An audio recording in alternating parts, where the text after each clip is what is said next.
Halo teman-teman investor dan trader, kembali lagi di channel Investment Idea atau Ide Investasi. Kali ini saya ingin resharing mengenai estimasi potensi return BBB atau Bank Neocommerce menjelang right issue-nya yang tertunda. Jadi tonton sampai habis ya, karena nanti saya juga akan memberikan estimasi target price dan alasan untuk mencapai target price tersebut berdasarkan laporan keuangan BBB yang terakhir. Oke, jadi mari kita mulai. BBB beggar is now or never.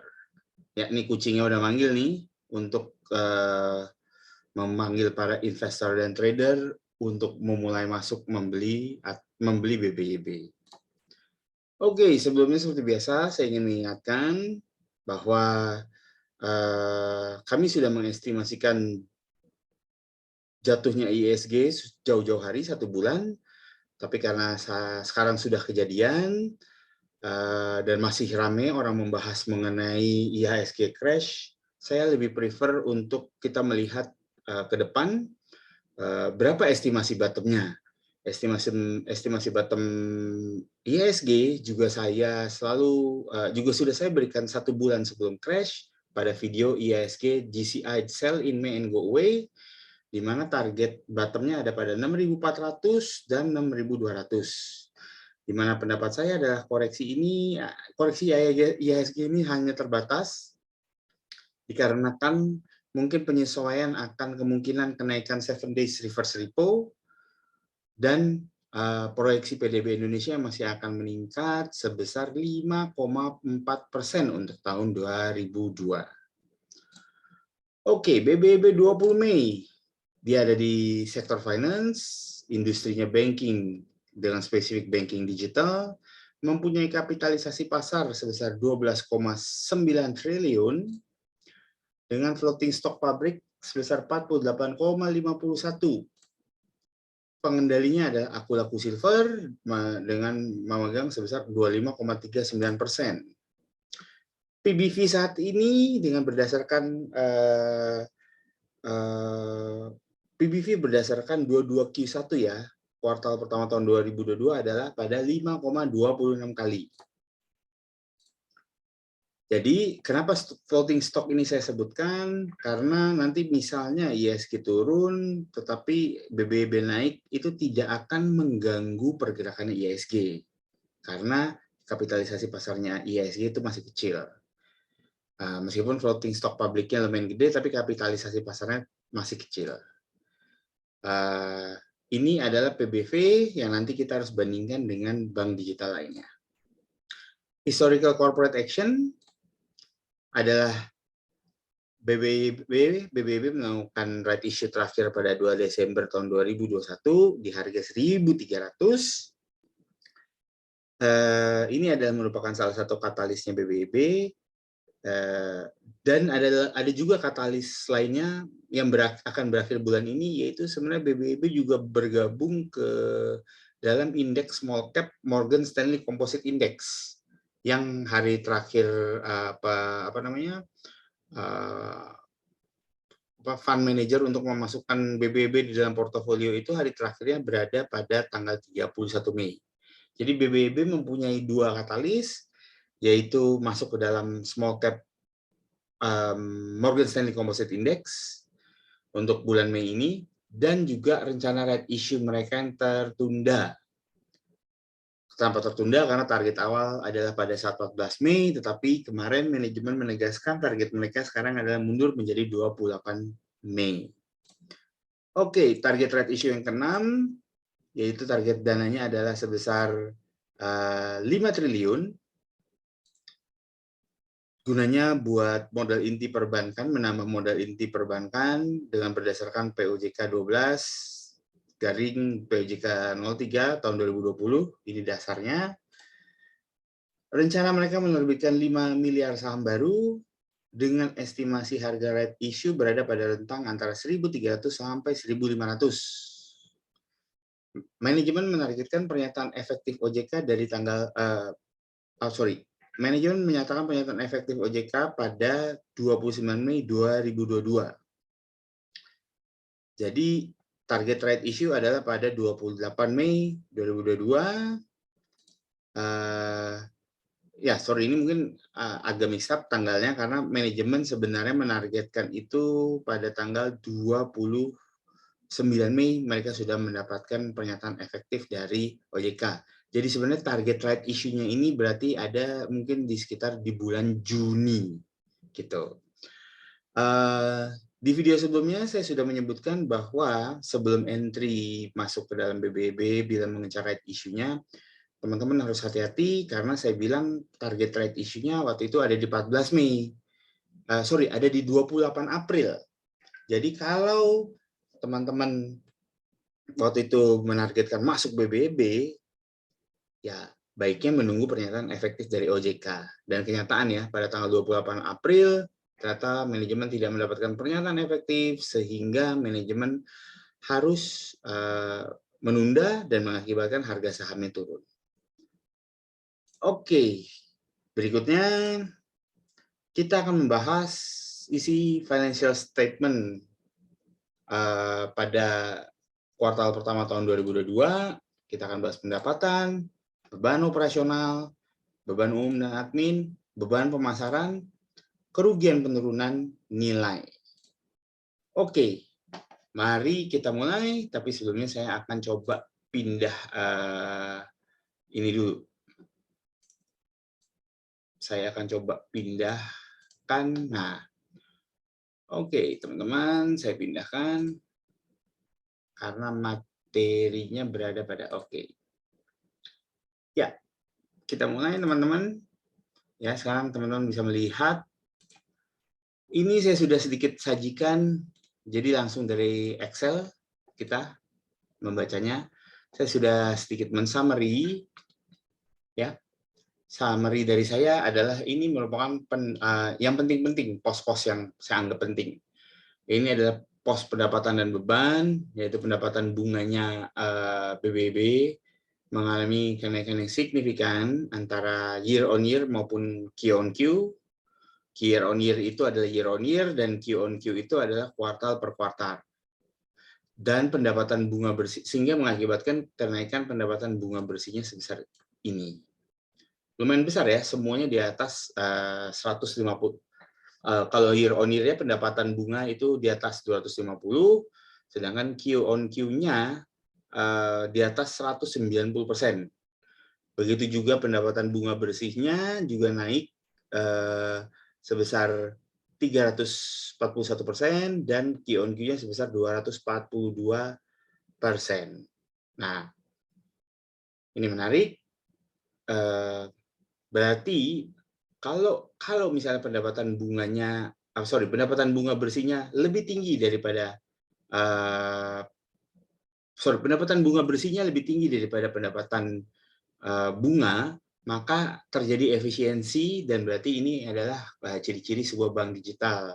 Karena biasanya dia operating profit margin-nya akan lebih turun daripada pendapatan bunganya.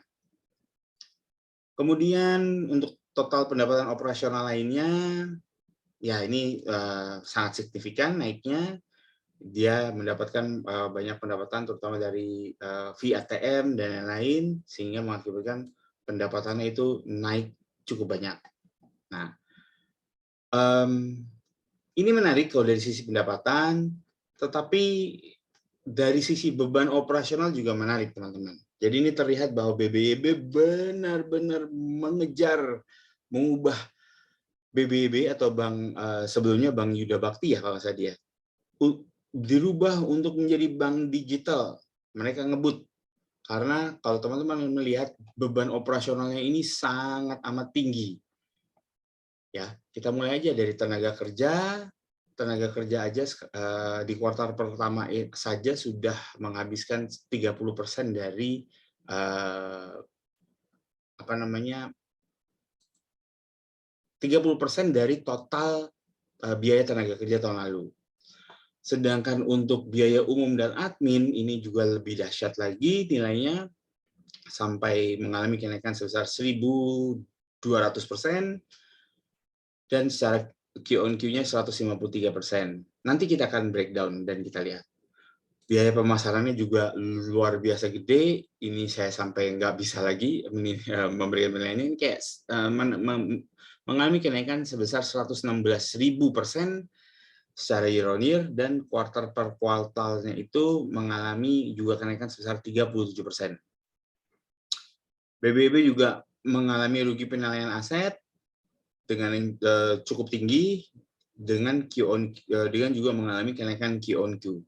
Jadi ini semua teman-teman bisa lihat ya, semua beban-beban ini mengalami kenaikan. Nah, memang ada satu yang mau saya highlight. Ini adalah salah satu ciri khas bank digital. Kayak sepertinya mereka mulai mengaplikasikan sebuah konsep untuk auto face detection. Jadi untuk verifikasi identitas dan lain-lain. Jadi untuk onboarding semua data-data itu udah langsung ya. Udah nggak usah pakai data-data manual. Jadi ya saya paham ini karena saya pernah kerja di pernah kerja di fintech, dan ini sangat dibutuhkan oleh bank digital. Karena pos ini sebelumnya tidak ada ya di kuartal 1, baru muncul di kuartal 1 tahun lalu tidak ada, baru muncul di kuartal 4 dan kuartal 4 tahun 2021 dan kuartal 1 tahun 2022. Jadi kita hanya bisa mengukur kenaikan secara Q on Q-nya lumayan besar, yaitu 20%. Ini juga menarik, budget telekomnya, asumsi saya adalah ini benar-benar mereka heavy di dalam proses internet ya, kalau saya lihat semuanya dibuat online, sehingga mengalami kenaikan beban Telkom itu sampai dengan 5.600% secara year on year, dan secara kuartal juga meningkat sebesar 116%. Biaya maintenance IT juga mengalami kenaikan yang signifikan, yaitu 955%, dan Q on Q sebesar 233%. Ya, jadi teman-teman bisa lihat ya yang saya sajikan di sini. Ya, terlihat bahwa, nah ini juga yang saya highlight, BBB juga mempunyai layanan transaksi ATM, sampai dengan 1.699 secara year on year, dan Q on Q-nya 247%. Itu mengartikan bahwa semakin banyaknya nasabah atau dana pihak ketiga dari BBB. Karena itu harus inline dengan biaya pemasarannya. Nah, di bawah teman-teman juga akan melihat biaya pemasaran BBB yang cukup besar, bukan cukup besar lagi, malah saya rasa ini luar biasa besar, di mana mereka banyak melakukan promosi, ya mereka banyak melakukan promosi dan melakukan banyak iklan.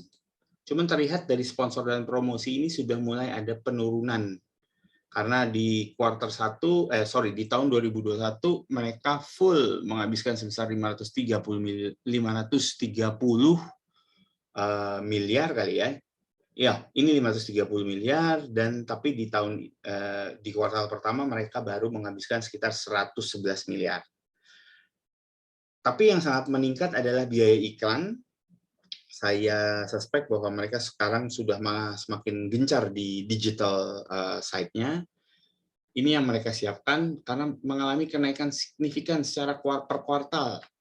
Per kuartal aja mengalami kenaikan signifikan sebesar 587%. Dan juga ini juga dipahami oleh saya dengan naiknya pemasaran pemasaran kredit, beban pemasaran kredit, karena memang BBYB adalah bank digital pertama yang sudah siap untuk launching, bukan sudah siap ya, sudah mulai mengucurkan kredit. Ya, jadi ini cukup masuk akal bagi saya. Kemudian juga BBYB juga masih melakukan provisioning, ya. Provisioning itu adalah penghapusan piutang-piutang tak tertagih, di mana nyaris mengalami kenaikan 100% selama kuartalan ya. Kuartal per kuartal itu lumayan signifikan kenaikannya, nyaris 100%. Mungkin nih BBYB agak mau menghapus banyak piutang-piutang yang peninggalan dari bank sebelumnya. Ya, ini juga biasa dilakukan karena Bank Agro dan BBHI juga melakukan hal yang sama. Mereka kalau di tahun 2021 kemarin banyak mengalami kerugian karena mereka menghapuskan piutang-piutang piutang-piutang yang tidak jalan atau non perform loan-nya mereka. Oke, ini teman-teman saya sajikan ya. Jadi memang kita juga harus mendalami karena saya tidak masuk ke rasio karena bank BBB ini masih mengalami kerugian. Nah, oleh karena itu saya lebih ingin meneliti kerugiannya itu disebabkan oleh apa. Jadi saya melihat memang banyak beban yang dikeluarkan adalah untuk mentransformasikan kegiatan bank konvensional menjadi bank digital. Maka oleh karena itu ini yang saya sajikan kepada teman-teman. Jadi untuk teman-teman bisa memahami atau mendapatkan insight mengenai bagaimana sih keadaan laporan keuangannya BBB gitu. Kalau saya kemarin dengar dari manajerialnya, mendengarkan webinar manajerial manajemennya, BBB memang dipastikan di tahun 2022 ini juga masih akan mengalami kerugian. Mereka baru akan mulai melakukan turnaround di tahun 2023. Itu kemungkinan ya. Jadi memang pada saat saya melihat beban yang besar, kerugian yang besar di kuartal pertama ini, saya juga langsung tahu bahwa sudah pasti BBB tidak akan melakukan turnaround di tahun 2022 ini. Jadi dicatat teman-teman, BBB estimasinya akan melakukan perbaikan laporan keuangannya di tahun 2023. Yang mungkin pasti akan terjadi adalah di tahun 2024. Oke, ini sekedar saya sharing kepada teman-teman untuk teman-teman mengetahui apa penyebab kerugiannya BBB di kuartal pertama ini. Lalu saya akan mulai kembali lagi kepada materi kita. Oke, teman-teman, kita sudah melihat mengenai pendapatannya BBB berdasarkan laporan keuangan kuartal pertama tahun 2022, beban operasional, beban umum dan admin, dan beban pemasaran sama kerugian penurunan nilai. Memang poin 2 sama poin 5 ini masih membebani, poin 3 sampai poin 5 adalah ternyata masih sangat membebani BBB untuk bertransformasi menjadi bank digital.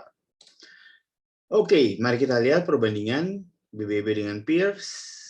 Ya, ini saya ambil BBB, BBHI, PNBA, Agro, dan Bank. Saya sejujurnya tidak mengambil Arto karena ya Arto sudah jadi ya, sudah mulai benar-benar menjadi bank digital yang jadi size-nya. Oke, kita ngelihat summary-nya adalah sales growth BBB itu adalah yang nomor 1.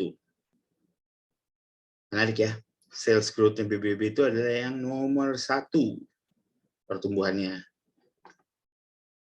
Dan PBV-nya BBB itu adalah yang termurah. Nomor 2 ini. Seperti itu. Agro yang di tahun 2021 mengalami kerugian, sekarang Agro sudah mulai berbalik positif. Gitu.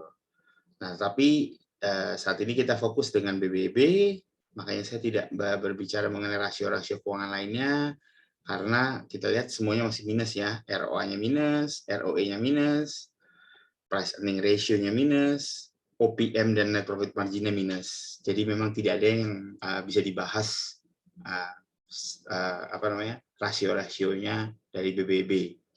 Tapi saya menekankan sales growth-nya BBB adalah nomor 1 dari bank digital lainnya, dan PBV-nya adalah price book to value-nya adalah yang termurah, nomor kedua. Ya, itu yang sebagai investor kita harus mengetahuinya. Ternyata yang termurah nomor 1 itu adalah BNBA. Oke, berikutnya. Ini adalah saya share prospek BBB. Ini adalah operation expenditures dibagi dengan kumulatif download per register user. Ya, ini dia BBB.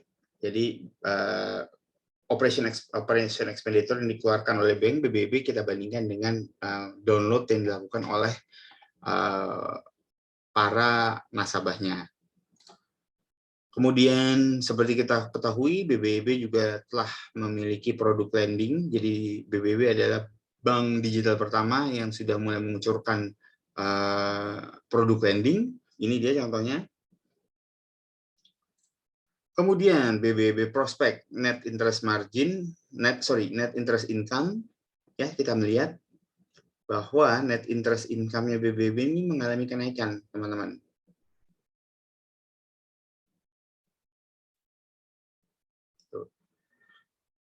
Ini dia contohnya. Dan ini adalah BBB net interest margin. Jadi income dari bunga itu mengalami kenaikan, sehingga menaikkan net interest margin dari BBB. Kemudian untuk outstanding loan deposit, yaitu kita melihatnya seperti ini. Yang kuning ini adalah outstanding loan, yang hitam atau yang hitam ini adalah deposit, dan ini yang warna biru ini adalah yang chartnya turun, ini adalah loan to deposit ratio.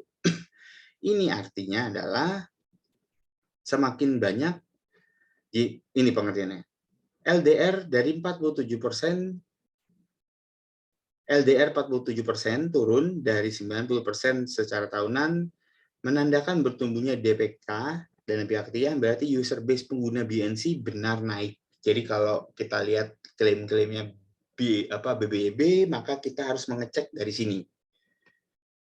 Loan to deposit rasionya.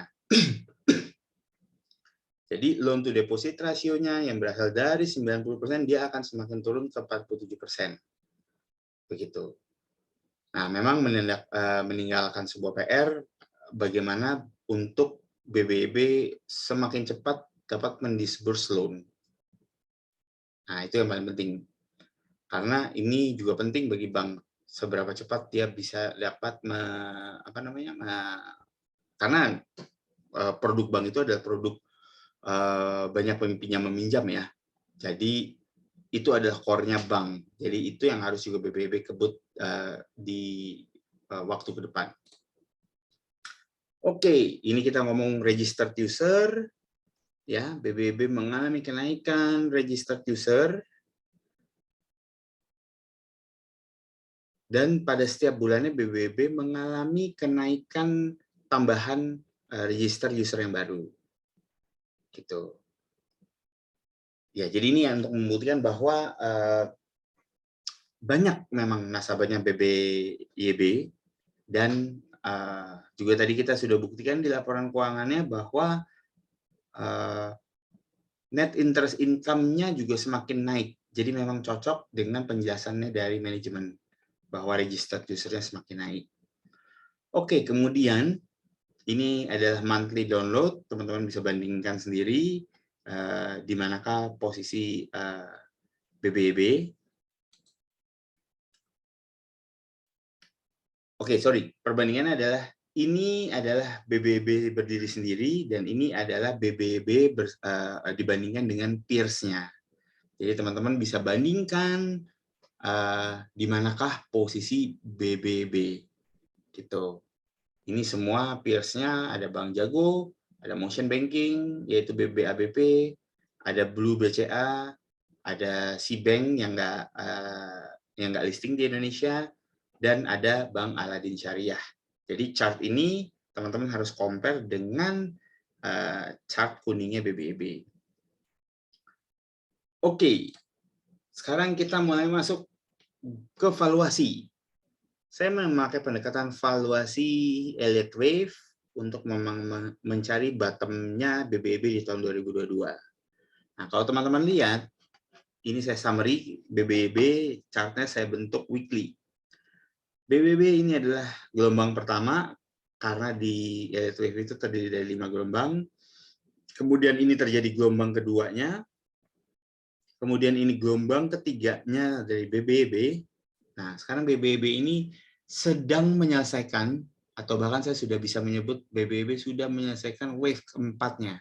Di mana wave keempat itu harus terdiri dari konsep wave A, wave B, dan kemudian wave C. Nah, ini yang disebut dengan wave 4 wave. Dan BBB, sebenarnya BBB, ya teman-teman bisa bertanya ya, tapi kan masih ada nih wave nyampe bawah sini kalau secara konsep teori Elliott wave. Yes, betul. Memang intinya selama tidak selama tidak keluar dari batas bawahnya ini,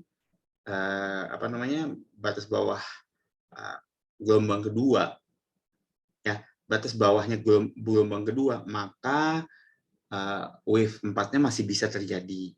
Tapi tadi saya infokan ke teman-teman, BBB itu mempunyai 2 katalis, mau right issue dan juga mau melakukan right issue, dan juga BBB akan masuk ke dalam Morgan Stanley Composite Index. Oleh karenanya, saya mengestimasi bahwa rentang bottom BBB itu berada pada 11.70 sampai dengan 14.85. Ini. Karena sebentar lagi BBB akan memulai kenaikan wave 5-nya atau wave terakhirnya dalam kenaikan. Yes, ini untuk bottom. Kemudian untuk targetnya, kami proyeksikan BBB dengan Elliott wave mengacu pada low sebesar 1180, maka target ada pada rentang 3860 dan 5500. Nah, ini sesuai gambar. Di mana batas cut loss-nya adalah 1180, yaitu di level ini. Kalau teman-teman misalnya nanti BBB tiba-tiba balik arah, maka batas cut loss-nya ada pada level 1180. Oke, sekarang BBB on fundamental. Kita bicara fundamentalnya. Ini adalah perhitungan saya pada saat BBB ini ekuitas per satu kuartal tahun 2022 dengan target dana right issue dikurangi beberapa biaya-biaya sampai pada angka 4 triliun. Jadi asumsi ekuitas pasca right issue berada pada 6,4 triliun. Nah, jumlah saham beredar sebelumnya berada pada 9,4 miliar. Dan sekarang direncanakan terbit 5 miliar saham baru. Sehingga totalnya akan berada pada 14,4 miliar, yang menyebabkan book value per share pasca right issue yang ke-6 akan berada diestimasi pada 448,2305. Nah, kita berbicara tadi bahwa penutupan pada saat Mei tanggal 20 berada di 1390, berarti itu adalah PBV-nya pada saat 20 Mei itu berada pada 5,31. Nah, dan bila kita berbicara target price sesudah right issue, yang kita targetkan akan mencapai antara range 3860 sampai dengan 5520, maka teman-teman melihat ini adalah proyeksi PBV-nya. Jauh cukup rendah ya, forward PBV-nya. Yaitu untuk harga sekarang di 1390 PBV-nya berada di 3,1 kali, dan bila mencapai target minimal di 3860 maka PBV-nya akan berada di 8,61 kali. Ya. Dan bila target yang panjangnya atau target yang terjauhnya tercapai di 5.500 maka PBV-nya berada di 12,30 kali.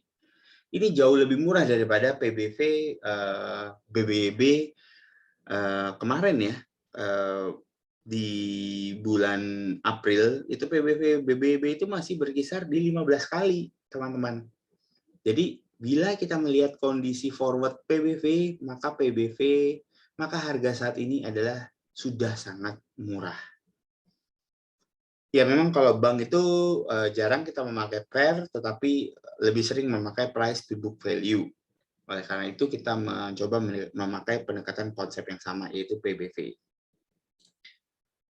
Oke, ini dia asumsi fundamental saya untuk BBB setelah right issue yang ke-6. Oke, jadi penjelasan singkatnya pada level 1390 dengan fundamental kuartal pertama tahun 2022, EPS BBB itu berada di minus 45, dengan book value per share-nya sebesar 264,19. Book value per share-nya BBYB memang naik sebagai akibat dari right issue kelima yang dilakukan pada Desember 2021. Dengan PBV sebesar 5,26 kali. Nah, saya memiliki target price untuk setelah right issue yang ke-6 pada 3.860 dan 5.520 dengan upside sebesar 177,69% dan 297,12%. Kedua harga tersebut 3860 dan 5520 akan mempunyai future PBV sebesar kira-kira di 8,61 kali dan 12,32 kali. Ini adalah target price dengan valuasi teknikal proyeksi Elliott Wave. Kemudian target price secara fundamental untuk fiscal year 2022, dan ingat ya teman-teman, untuk fiscal year 2022 BBYB itu masih ditargetkan masih mengalami kerugian dan baru mereka akan return positif diestimasi paling cepat tahun 2023. Target price fundamental berada pada 3.842 dengan upside sebesar 176,40%.